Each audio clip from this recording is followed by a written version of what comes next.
Happy New Year, friends. I hope you're doing well wherever you are. After getting an art studio of my own and putting all my focus into it the past few months, I decided that it was finally time to shift my attention to decluttering and organizing the apartment. Although I've been sharing this space with my boyfriend the past year and a half, I've noticed that I just have so many things. So let's start off this new year with a little reset. Before we get into the physical aspect of organizing, let's set some goals for 2024. For this year, I have a few goals that I want to work on, but I think the most important one would be finding a healthy work-life balance. Working for yourself essentially comes with the challenge of not knowing when to stop working.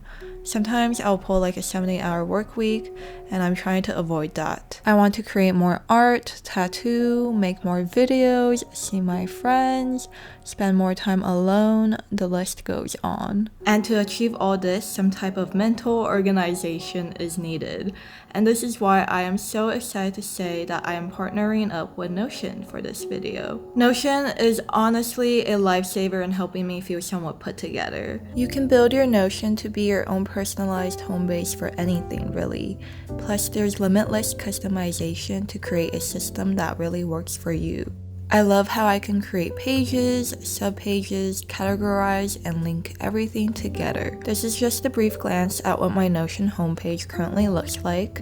I look at this every day on my laptop, on my iPad, on my phone, everything is here. Personally, I'm trying to keep everything super simple, but there are so many videos out there on creating a beautiful aesthetic workspace. And if you're not sure how to get started on building your Notion, they have thousands of pre-made templates from student planning to habit tracking for you to use. For most of my pages, I took pre-made templates and I changed them up to fit my needs. Let's go to the 2024 plan page I've created. This is where I have my goals, which I've categorized into work, life, and manifesting. One thing that I really enjoy playing around with is adding emojis to everything, and you can also add in images and GIFs. Here I just have some pretty images that help me feel at peace. I have these toggle lists with my action plan, and if I just click this, the text gets hidden and it looks nice and organized. It's very easy for me to be absolutely consumed by work, which is why I kept this section super minimal. But if we move on to the life section, there is much more substance. We have personal goals such as spending more time with loved ones. I'm planning to go back to California and Beijing in the spring. For habits, these are the top 3 that I'm trying to maintain. Finally, I have a section for rest, which is very important. I wrote down a bunch of random ideas for when I want to turn my mind off and I don't know what to do. Let's add one more thing to this list, and it is just to lay on the couch, on the bed, anywhere. Notion has another amazing feature. It's great for collaboration in one place, to share ideas and work together with your friends, family, or teammates. I have a page that I share with my boyfriend Calvin, and we just have date ideas, goals, and future events on here. But yeah, I just love Notion so much. It is simply amazing. If you would like to build your own digital space with Notion, which I highly recommend, my sign up link will be in the description box. Now that our mind is a little clearer, let's move on to our physical home base. I would like to share something. I used to be an extremely messy person, as seen in this picture, but over the years it's gotten a lot better. Oh goodness. Maybe it's because there's a lot more closet space to hide my mess in. This is where the rice is. This has been expired for 9 months. But it's gotten to a point where everything was pushing into my mental space. I spent around 30 minutes every day for 2 weeks focusing on these hidden areas. Usually decluttering is reserved for when I'm packing up to move. However, I'm probably going to be living in this apartment for a while. To be honest, this was a very overwhelming experience. Unearthing all the little things that I've purchased or collected, and for some, I forgot they even existed. Meow. Meow.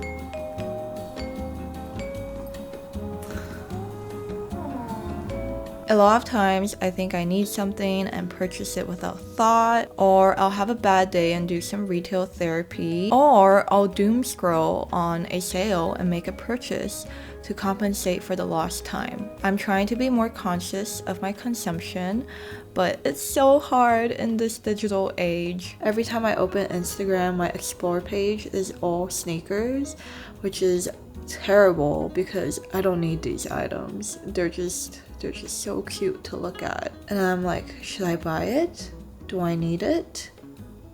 No, I don't need it. Even though I've done quite a few closet cleanouts, they're always hard to do because I'm a pretty sentimental person. Had to push myself a bit, and one of the pieces I finally decided to let go of, this coat that I thrifted 5 years ago, and I've probably worn it a total of 5 times. To confront this issue of mine, I created a wish list on my Notion to avoid impulse purchases in the future, and most of the time I forget about these items, which means I didn't really need it in the first place. My biggest takeaway from this would be learning to be more intentional with what I allow into my home. I cannot believe I have this much yarn. While this might not be the same for everyone, my physical environment is usually a reflection of my mental space.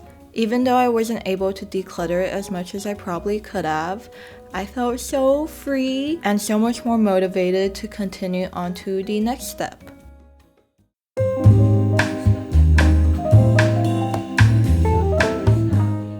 There is something about rearranging furniture that brings me so much joy. I believe that changing up the layout provides a fresh perspective and inspiration, especially at times when you feel stuck. The biggest reason for this situation was because we're going through a bit of a lifestyle change. Calvin currently works a 9 to 5 in office every day, but he's going back to school. We decided it would be better for our relationship to have separate workspaces instead of working at the same table. He gifted me this standing desk for Christmas, so I will be taking over the bedroom and him in the living room. Living with your significant other definitely brings a different set of challenges, and even after almost 3 years of living together, it's still something that we are consistently working on and adjusting to.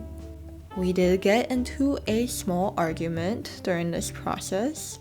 Everything was everywhere and it was kind of stressful, but we managed to figure that out.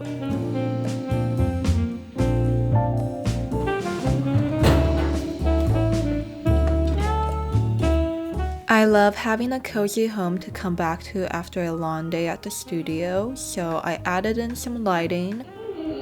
Oh my god, we can do all the colors of the rainbow. And it really does make all the difference, especially since this apartment doesn't get a lot of natural lighting. Also switched out the old mirror with a larger one, which is something we've been procrastinating on, but finally got to. And I think it fits our living room much better. Out of all the places I've lived in NYC, this is by far the one I have the strongest emotional attachment to. How much of the closet do you think is my clothes?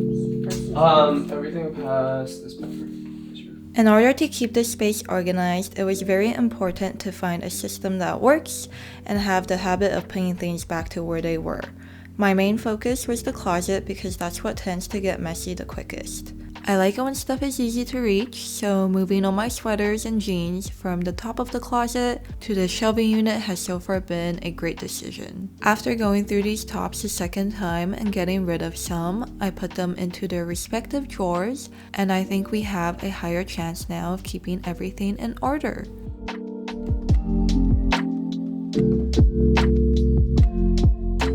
Organizing the rest of the apartment went by pretty quickly because there was so much less clutter. The amount of storage space that I cleared up was insane, which means we can proceed into the biggest deep clean of my life. I don't know why, but what they don't tell you about adulting is how much time cleaning takes. I spent a week cleaning every inch of this apartment. It was very helpful to section off the rooms not only for efficiency, but also not to overwhelm myself. Starting off with the bathroom, I went on my hands and knees and scrubbed everything. And I do mean everything. It's a bit hard to get into cleaning mode, but once I'm in it, it's actually very peaceful and satisfying most of the times.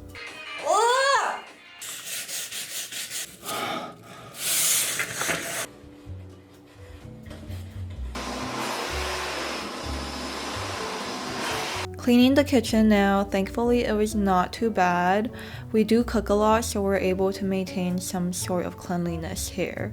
I would say that Calvin and I have finally figured out how to split up the chores, which was kind of a big problem in the beginning. He does the dishes and laundry while I do the mopping and vacuuming. I do most of the deep cleans, but this really does take up a lot of energy, so I think next time I'm going to ask him for some help. This is the cleanest I've ever seen the kitchen since moving in. One great way to pass time while cleaning is to put on a movie and not be able to hear anything because the machine is so loud.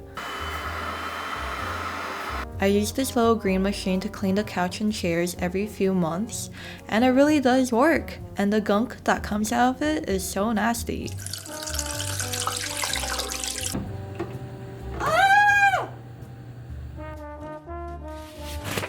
Last two steps of this deep clean, we just gotta mop and wipe down all the surfaces.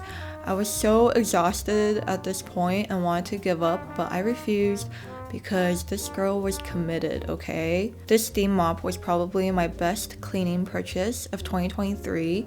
It really does its job, and all you need is water. So nasty. Now that I've seen how clean this apartment could get, the feeling is rejuvenating. I really want to maintain the habit of dedicating at least 15 minutes towards the end of each day cleaning, and also waking up the next day to a tidy home feels so good. You know what else feels good? Resting. Getting good rest is so important for our mind and body. My favorite activities are sitting in silence, reading a book. I just finished Ruthless Vows by Rebecca Ross. It was beautiful. On the days where I'm just a big homebody, I stay in bed a lot longer.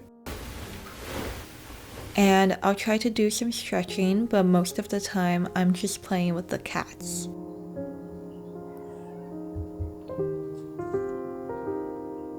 Big stretch! Food is one of the greatest joys and comforts of life, and I love cooking warm, nourishing meals at home. Recently, Calvin has been getting really into cooking, so we've been making a lot of meals together. He made this fried lotus root dish, and I made this sauerkraut beef stew hot pot dish. Everything was so yummy.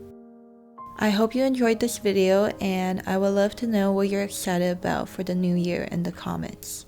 Thank you so much for being here. I will see you next time. Bye.